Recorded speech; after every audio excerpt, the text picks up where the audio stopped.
When my uncle sent me that video, I felt like the ground beneath me had shifted.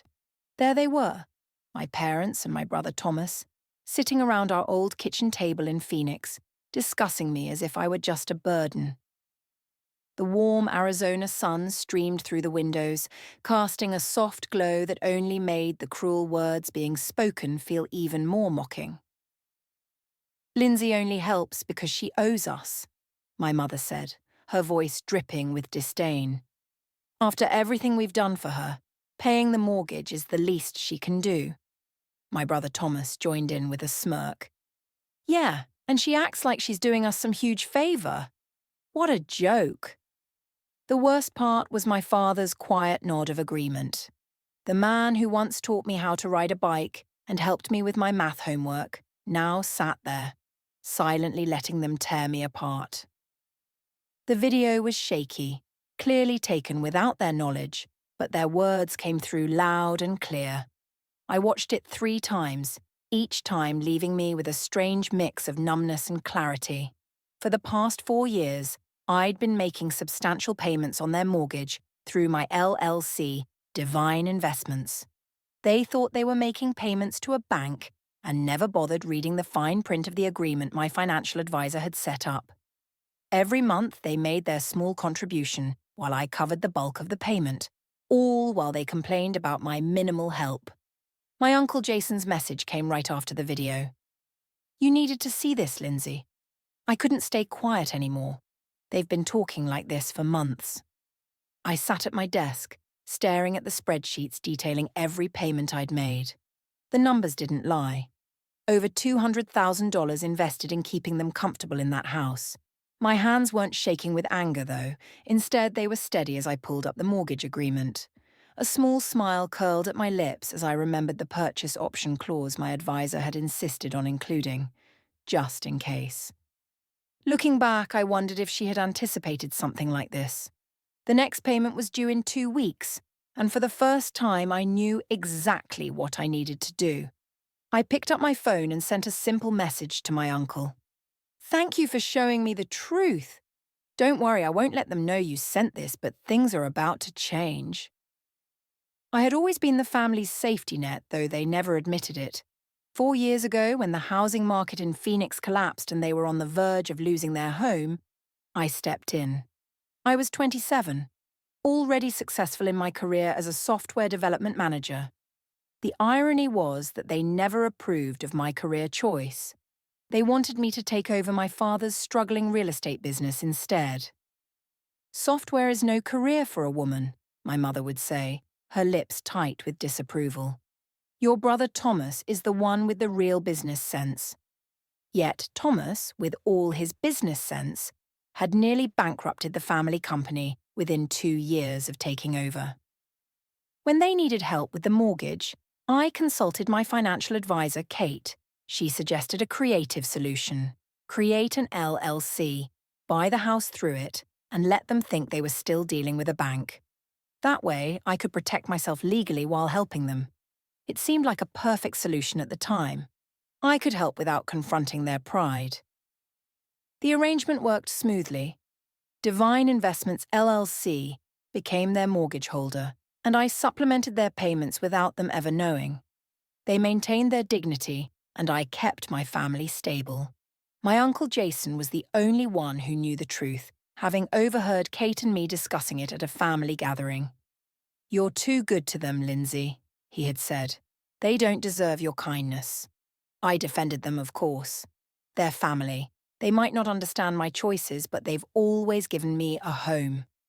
But now, after watching that video for the 4th time, I realized how wrong I had been. Their words played on repeat in my head. "She owes us." What a joke. The least she can do. Each phrase felt like a knife twisting deeper into my chest. I opened my laptop and logged into the LLC's account. The next mortgage payment was due on the 15th, just 2 weeks away. They had never been late before, always transferring their portion like clockwork, but now, knowing how they really felt, I had no intention of covering the rest. This time, I wasn't going to step in. Let them face the consequences of their ingratitude. Let them deal with the bank on their own. They had no idea that their daughter, the supposed burden, was actually their landlord. The thought made me smile. Sometimes karma just needs a little nudge. The video wasn't the end of it. The following day, Uncle Jason sent me more evidence, screenshots of family group chat messages that I had been deliberately excluded from. They'd created it 6 months ago, and appropriately, they had named it Family Finances. Each message felt like another stab, a betrayal deeper than the last. Lindsay thinks she's so special with her tech job, Thomas had written. She barely helps with the mortgage while I'm here every day running Dad's business. My mother's response made my blood run cold. We should ask her for more money. She's single with no kids. What else does she spend it on? After all we sacrificed to raise her, and she can't even properly support her family. I opened my financial records, my hands trembling slightly as I added up the totals. Over the past 4 years, I'd contributed $267,843 toward their mortgage through Divine Investments, while they had only paid $52,500 in monthly contributions. The bulk of the mortgage had been paid to the bank, but they had no idea that I was covering an additional $5,400 every month. My phone buzzed with a message from my mother. "Sweetie, could you come to dinner this Sunday? We need to discuss something important." I knew exactly what that something was. They were planning to ask for more money, probably with emotional manipulation and guilt-tripping on the side. The thought of sitting there, pretending I didn't know what they really thought of me, made my stomach churn. I called Kate, my financial advisor. "I need to know my options with the purchase agreement," I said, already feeling a plan form in my mind. "I had a feeling you might," Kate replied, not sounding surprised. "Remember that clause we included? If they miss a payment, Divine Investments can exercise the purchase option immediately. The house would be yours outright, and they'd become month-to-month tenants." A plan started to take shape.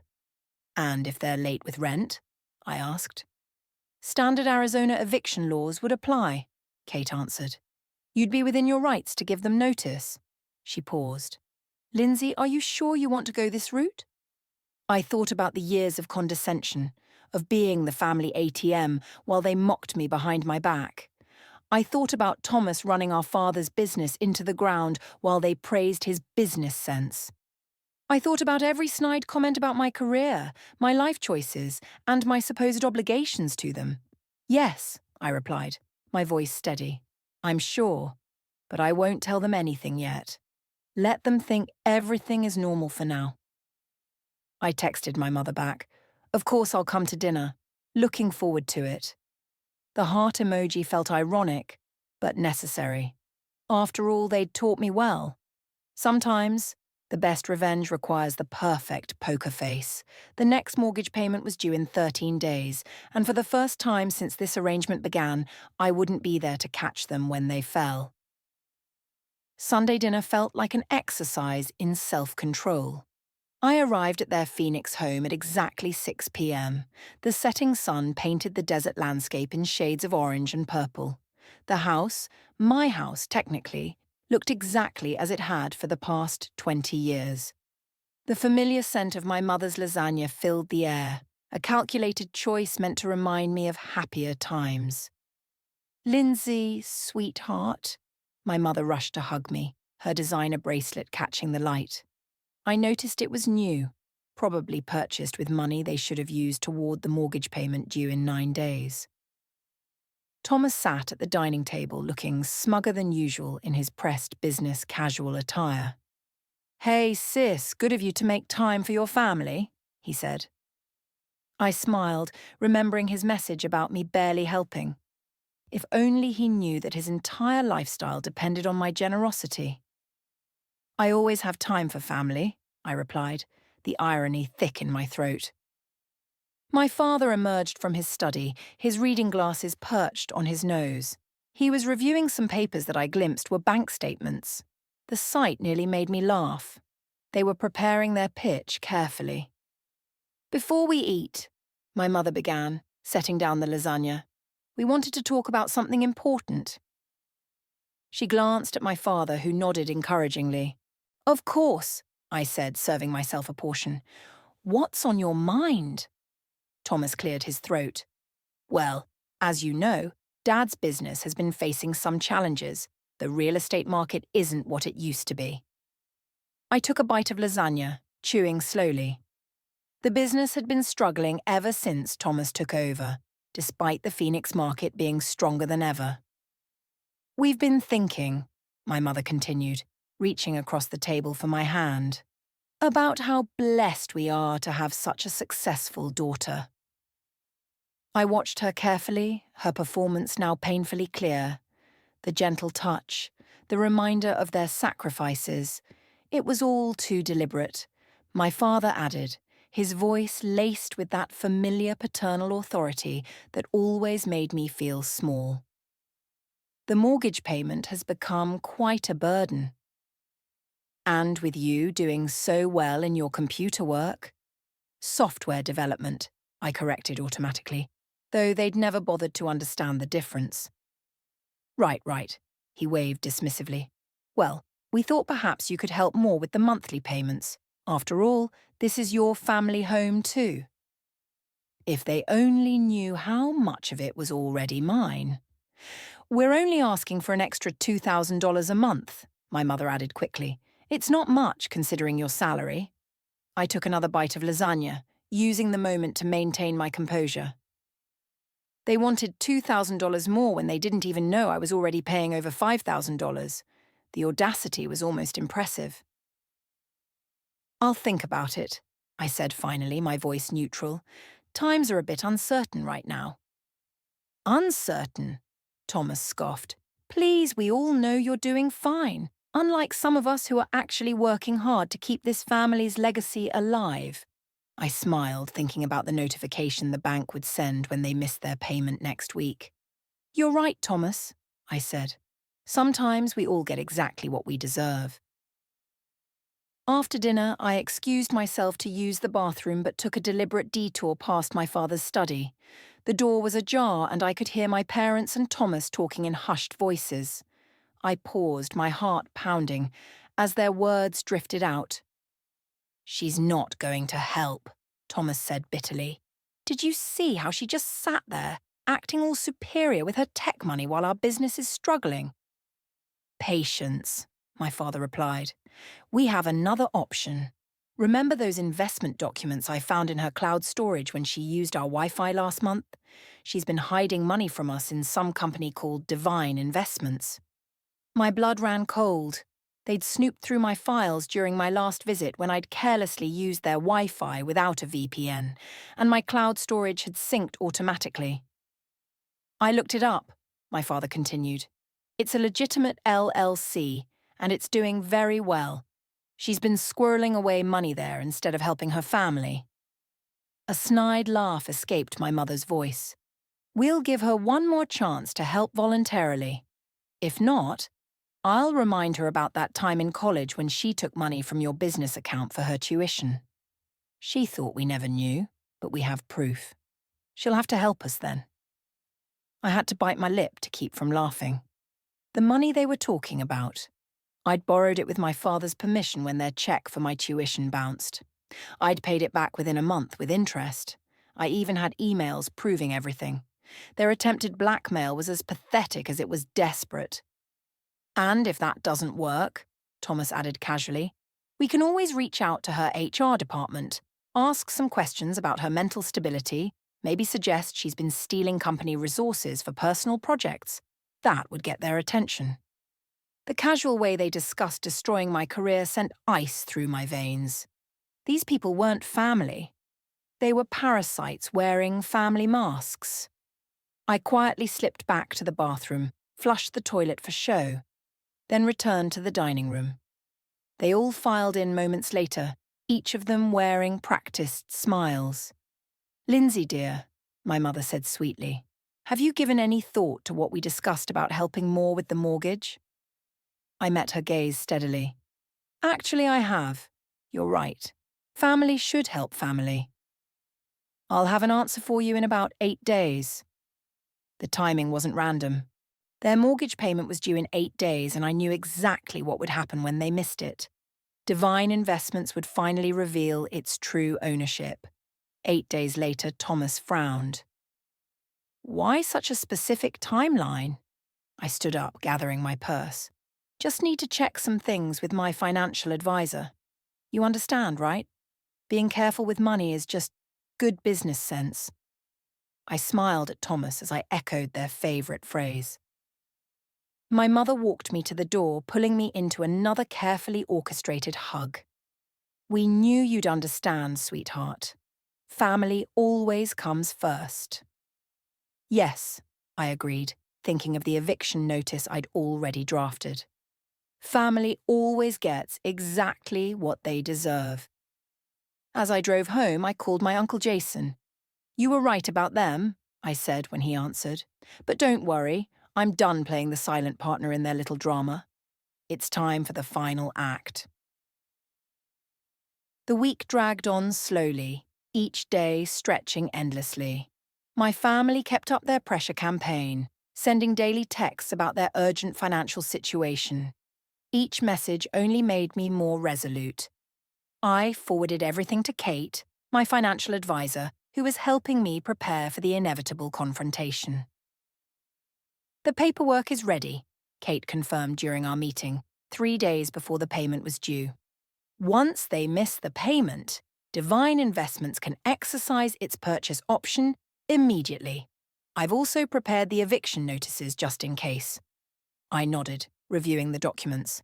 And you're sure everything's legally sound? They can't fight this. They signed the agreement 4 years ago, Kate assured me. Your father barely read it. He was too desperate for the bailout. Everything's perfectly legal. That evening, my brother launched his own attack. Hey sis, his text read. I was just talking to my friend in tech recruitment. Heard some companies are doing layoffs. Must be scary for you. Good thing you have family to fall back on. Speaking of which, about that help we discussed. The attempted manipulation was so obvious it was almost comical. I showed the message to Uncle Jason over coffee the next day. They never change, he said, shaking his head. Your aunt and I watched them do this to everyone in the family. It's why we distanced ourselves years ago. Did you know they went through my files when I visited? Not surprised, I replied. They did the same to your cousin when she stayed there last year. They're always looking for leverage. He paused. Are you ready for the fallout? They won't take this well. I thought about their threats to contact my company's HR department, their blackmail attempts, their years of taking my help while mocking me behind my back. I'm ready, I said. They made their choice. Now they'll face the consequences. 2 days before the payment was due, my mother called. Lindsay, we need your answer about the mortgage help. Times are tough and family needs to stick together. Don't worry, Mom, I replied, my voice steady. Everything will be clear very soon. That night, I received an email from the family's bank. They had tried to transfer money from their account to Divine Investments, but the payment had bounced. They were already overdrawn. I forwarded the notification to Kate. Here we go, she replied. Want me to start the proceedings tomorrow? I thought about the lasagna dinner, their smug faces and their casual discussion of destroying my career. The cabin had always been a place of peace for me, but now the silence felt different, heavy, almost threatening. My houseplants were wilting slightly, the mail had stacked up by the door and the fridge was nearly empty. I set my bags down and took a deep breath, the weight of everything I needed to do settling on my shoulders. Before I could even unpack, my phone buzzed. It was Richard. I thought about letting it go to voicemail, but then I decided against it. Time to face him. Well, if it isn't my globe-trotting stepdaughter, he said, his voice oozing with fake cheer. Finally back to reality, huh? What do you want, Richard? I asked, cutting straight to the point. I just wanted to check in, he replied, his tone dripping with smugness. Make sure you're not too upset about the whole cabin situation. I mean, it's gone now, so there's no use crying over spilled milk. My jaw tightened. Funny you should say that, I said, keeping my tone steady, because as far as I can tell, it's not gone. Laura and I checked the ownership records. The sale didn't go through. You can't sell something that doesn't belong to you. There was a long pause, just enough to let me know I'd hit a nerve. That's ridiculous, Richard said, his voice now strained. The buyer paid in cash, and the paperwork's all done. It's a done deal. No, it's not, I replied. Laura and I co-own the cabin, remember? Without her consent, the sale is invalid. Legally, it's still ours. His laugh was sharp and brittle. You think you're so smart, don't you? Always playing the perfect daughter, always trying to control everything. You don't know how hard I've had it, Catherine. I did what I had to do. You stole from me, I shot back, unable to hold it in. And you think I'm supposed to feel sorry for you? You've made your choices, Richard, and now you'll have to live with them. With that, the conversation ended. Him hanging up on me. I stood there, phone in hand, my hands shaking from a mix of anger and triumph. For years I had let Richard manipulate me, guilt-trip me, and take advantage of my patience. But not anymore. This time I wasn't just defending the cabin. I was reclaiming my boundaries, my voice, and my peace of mind. The next morning I sat at the kitchen table, my laptop open as I reviewed the documents Laura had sent me. The co-ownership agreement was clear. Neither of us could sell the cabin without the other's written consent. Richard's actions weren't just unethical, they were downright illegal. I was interrupted by a sharp knock on the door. When I opened it, there he was, Richard wearing his usual smug expression. "Mind if I come in?" he asked, though he didn't wait for my answer before stepping inside. I crossed my arms, watching as he casually made himself comfortable in one of my chairs. "What do you want, Richard?" "Catherine," he started, his tone dripping with condescension. "I know you're upset, but you have to understand my position. I was desperate. The people I owed money to weren't exactly patient." I raised an eyebrow. "And you thought stealing my property was the solution?" "Borrowing," he corrected, as though that made it better. "I was going to make it back once my luck turned around. I would have paid you back every penny."